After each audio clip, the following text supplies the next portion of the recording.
Jonathan, one mom in Fort Wayne says she is at her wit's end with her son's behavior. After he had several run-ins with police, she took matters into her own hands and came up with a pretty unusual punishment. News Channel 15's Elizabeth Fields is in Studio 15 tonight with this story. And Elizabeth, you say the mom is getting quite a bit of attention for this punishment too. She is, Mark, a lot of attention. In fact, the police were actually sent out to check on the situation this afternoon.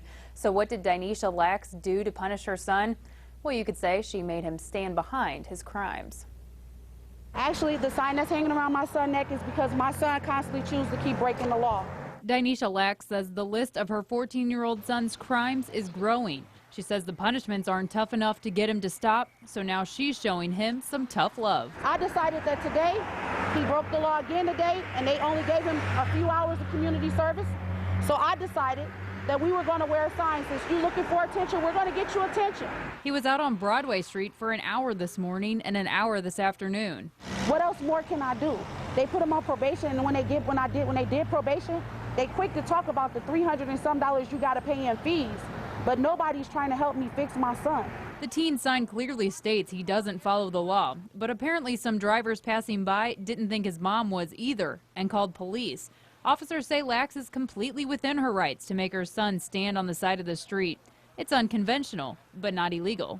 I'm hoping that having him out here is going to make it sink in. It wasn't for it to be a joke or anything funny. He just had to stand out here 2 hours, and it blew up.